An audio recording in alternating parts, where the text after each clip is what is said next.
Good morning DXN. আলহামদুলিল্লাহ, সকল প্রশংসা সেই মহান আল্লাহ তাআলার, যিনি আমাদের আজকের প্রোগ্রামে একত্রিত হওয়ার সৌভাগ্য দিয়েছেন এবং কিছু বলার এবং শোনার মতো তৌফিক দান করেছেন। তো আমি প্রথমেই ধন্যবাদ জানাই আজকে এই প্রোগ্রামে যিনি কোরআন তেলাওয়াত করে শোনালেন আমাদেরকে। মাশাআল্লাহ, অনেক সুন্দর কণ্ঠ। আল্লাহ তাআলা ওনার কণ্ঠে বারাকা দান করুক। আমি আরো ধন্যবাদ জানাই আজকের শুভেচ্ছা বক্তব্য যিনি দিয়েছেন আমাদের সবার আপলাইন লিডার জনাব আবুল হাসান স্যারকে। আমি প্রথমেই কৃতজ্ঞতা প্রকাশ করি আমাদের ডাইনামিক ফ্রিডম টিমের কর্ণধার জনাব আজিজুল ইসলাম ভুঁইয়া স্যারের প্রতি। কারণ উনার কারণেই ডিএক্সএন এর মতো মহাসমুদ্রের সন্ধান আমি পেয়েছি। উনি আমার পিছনে অনেক অক্লান্ত পরিশ্রম করেছেন, পরিশ্রম করে আমাকে ডিএক্সএন এ নিয়ে আসছেন। এই জন্য আমি সবসময় ওনার প্রতি কৃতজ্ঞতা প্রকাশ করি। তো আসলে ডিএক্সএন একটি স্বাস্থ্য সচেতন জীবনধারার প্রতিশ্রুতি। ডিএক্সএন এর অর্থ ডাকসেন, যার মূল ভিত্তি হলো উন্নত স্বাস্থ্য, অর্থনৈতিক স্বাধীনতা এবং সুস্থ জীবনধারা। আমরা সবাই কম বেশি জানি ১৯৯৩ সালে মালয়েশিয়ায় ডক্টর লিম সিউ জিং এর হাত ধরে ডিএক্সএন এর যাত্রা শুরু হয়। প্রতিষ্ঠার পর থেকেই ডিএক্সএন কাজ করে চলছে প্রাকৃতিক ও বিজ্ঞান ভিত্তিক স্বাস্থ্য পণ্য নিয়ে, যার মূল উপাদান হলো গ্যানোডার্মা লুসিডিয়াম, যা আমরা চিনে থাকি রেশি মাশরুম নামে। ডিএক্সএন এর মূল পণ্যসমূহ আরজিজিএল, যা শরীরকে ডিটক্সিফাই করে রোগ প্রতিরোধ ক্ষমতা বাড়ায়; স্পিরুলিনা, প্রোটিন, আয়রন, ভিটামিন এবং খনিজ সমৃদ্ধ একটি সুপারফুড; লেনজি কফি, এমন কফি যা পান করে শুধু চনমনে হওয়া নয় বরং স্বাস্থ্যও ঠিক থাকে; পার্সোনাল কেয়ার পণ্য যেমন গেনুজি টুথপেস্ট, শ্যাম্পু, সাবান, আমাদের আরো অনেক কিছু আছে। তো আমি আজকে আমাদের কিছু প্রচলিত প্রোডাক্ট নিয়ে আমি আজকে আলোচনা করব, আল্লাহ যদি তৌফিক দান করেন। ডিএক্সএন, আমি এর আগে কিছু কথা বলিনি। এই মাশরুমের আবিষ্কার কিভাবে হলো এ সম্পর্কে আর আমাদের ডিএক্সএন এর মাশরুম সম্পর্কে সবারই কম বেশি কিছু আইডিয়া আছে। তো আমি মাশরুমের যে আবিষ্কার কাহিনীটা আজকে আপনাদের সাথে একটু শেয়ার করব।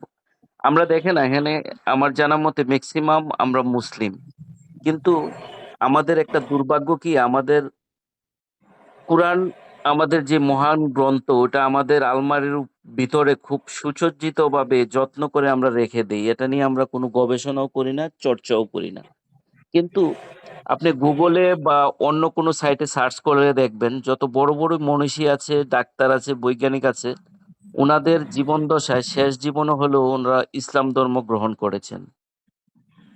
একটা কথা কি অবিশ্বাস্য হলো সত্য, হোমিওপ্যাথিক চিকিৎসার জনক যিনি ক্রিস্টিয়ান ফ্রেডরিক স্যামুয়েল হ্যানিম্যান, উনার শেষ জীবনেও উনি ইসলাম গ্রহণ করেছিলেন। তো চিকিৎসা বিজ্ঞানী অ্যান্ডারসনের, উনিও কোরআন নিয়ে গবেষণা করতেন। চিকিৎসা বিজ্ঞানী অ্যান্ডারসন যখন কোরআন নিয়ে গবেষণা করছেন, কোরআন নিয়ে রিসার্চ করছেন, তো তখন ওনার একটি আয়াতে চোখ আটকে যায়। সূরা বাকারায় আল্লাহ বলেন, আমি পৃথিবীতে কিছুই অনর্থক সৃষ্টি করিনি, আমি যা কিছু সৃষ্টি করেছি সবকিছুই কল্যাণকর। এই আয়াতের গভীরতা খুঁজতে গিয়ে উনি একদিন চিন্তা করলেন যে আল্লাহ তাআলা কেন বললেন যে পৃথিবীতে উনি কোনো কিছুই অনর্থক সৃষ্টি করেননি। উনি একদিন রাস্তার পাশ দিয়ে হেঁটে যাচ্ছেন, তো আমরা যেটাকে গ্রাম্য ভাষায় ব্যাঙের ছাতা বলি, এই ব্যাঙের ছাতা উনার চোখের সামনে পড়লো।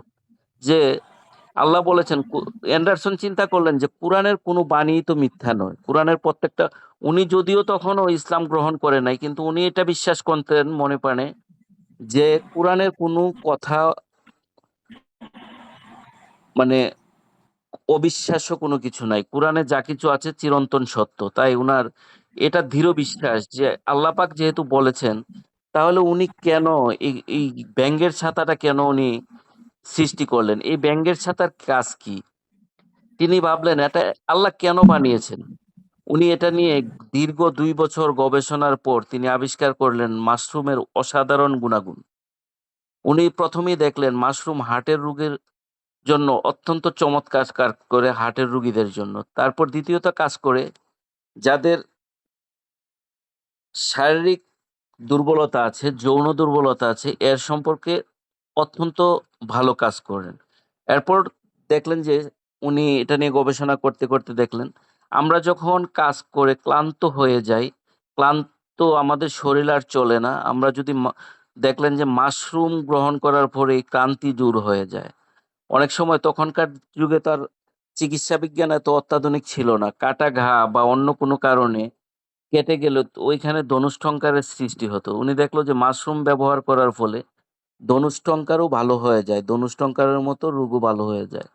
এই জন্য উনি এই মাশরুমের প্রচার ব্যাপকভাবে আলোচনা করলেন এবং প্রচার প্রসার আরম্ভ করলেন। এই বৈজ্ঞানিক অ্যান্ডারসনই প্রথম মাশরুম সম্পর্কে মানুষকে ধারণা দিতে থাকলেন। আর আমরা যারা মুসলিম আমরা হয়তো অনেকেই জানি আমাদের প্রিয় নবী হজরত মোহাম্মদ সাল্লাল্লাহু আলাইহি সাল্লামের একটা প্রিয় খাবারের মধ্যে ছিলেন মাশরুম, একটা ওনার প্রিয় খাবার ছিলেন। নবীজির একটি বুখারী শরীফের একটি হাদিসে আছে যাদের চোখের জ্যোতি কমে যায় তারা মাশরুম খেলে চোখের জ্যোতি ফিরে পাবে।